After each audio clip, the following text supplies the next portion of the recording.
welcome back for the bottom of the fourth inning.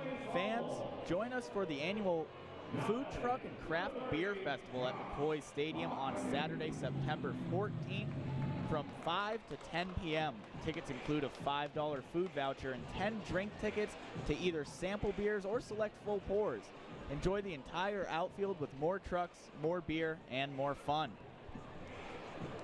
Should be a great event coming up here next weekend. It's our third annual. It's been a great success in the first two, and the third should be the same. Acme pops that one up, foul, but playable for Brantley, who makes the catch for out number one. And again, first pitch swinging, a lot of guys swinging early in counts here, but a lot of that, again, does have to do with these guys pounding the zone. Stankiewicz has thrown 50 pitches, 38 strikes, and now Damon Jones has thrown 50 pitches, 32 strikes. So, I mean, it's not like you're trying to work these counts here. And again, considering the circumstances, you're playing your last game, and you do know in the back of these guys' minds, they're trying to get out of here and trying to head home. There might be a possibility of rain in the forecast a little later today, too. So a quick game would be wise. Dahlbeck stepping in, has a 1-0 count against Damon Jones. Jones has allowed 2 hits so far. Misses again for ball 2.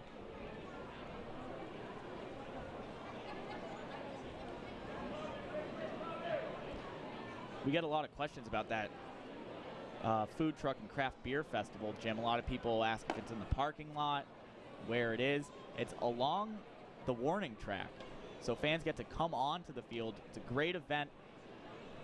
Some people say they even take their shoes off to feel the grass between their toes, if that's what you're into.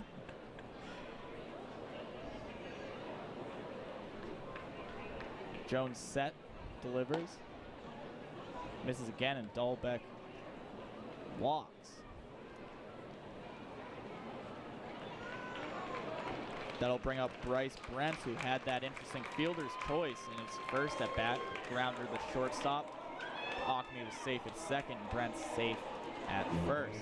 It'll be interesting to see what happens with Bobby Dahlbeck, Tim. I know he's not a 40-man guy, but the Red Sox are checking out Michael Chavis today up at Fenway after he was in the starting lineup for Game 2 of the Double Dip Friday.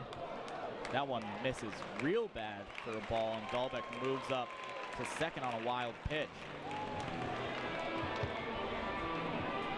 Again, he's viewed by many as the top prospect in the system, and I think a lot of it's going to depend on what happens after Chavis's checkup today. As you see, that pitch just had no chance for Brantley to make a play on it. Jones looking down at his hand. That one slipped out.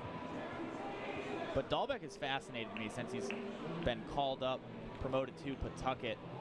You've seen great power, had a great first week when he came up. The average dipped a little bit, but it's interesting to see because the Red Sox in recent history built around that young, talented outfield when you talk about Benintendi, Bradley, and Betts. And now we're kind of seeing the same thing happen with the infield. You have Devers, who's having a career year at third. Bogarts just signed an extension and is having a career year at short. Chavis can play second and first, so it'll be interesting to see where Dahlbeck fits in with that group. Well, we've seen Dahlbeck play first base a handful of times this year, and he's handled himself pretty well over there, too. But it's a guy who, as we talked about, Defensive Player of the Year in the system last year. Line drive, caught, dropped on the transfer, and Dahlbeck returns safely to second. Jones again had thrown 6 straight balls, and Bryce Brentz swings at the 2-0 pitch and hits a soft liner to Canelo over at short.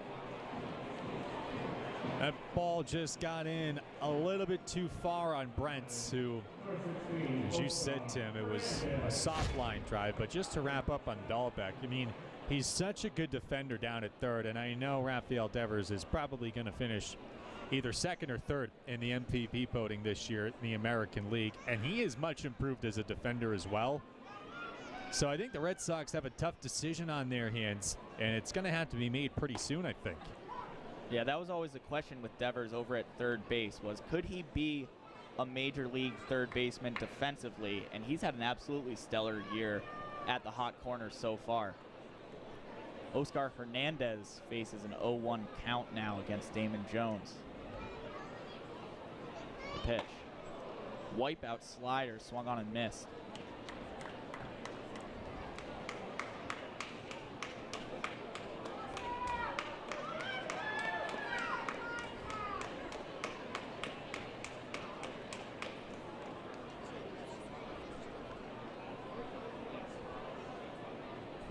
Oscar facing an 0-2 now from Jones. Slide out to deep left field.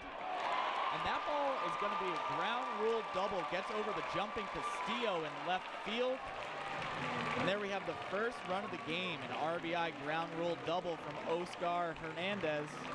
PawSox on top, 1-0 here in the bottom of the fourth.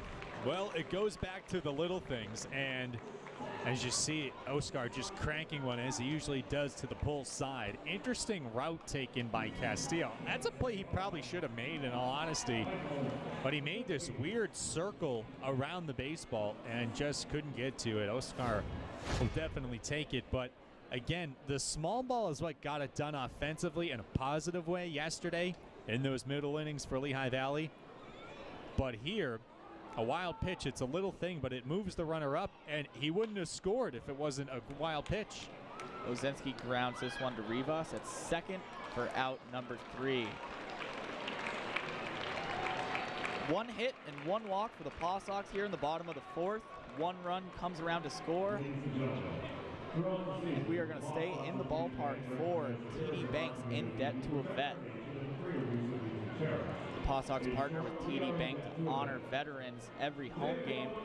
On the last afternoon of the year, we're honoring United States Army Private First Class Danielle Joyce.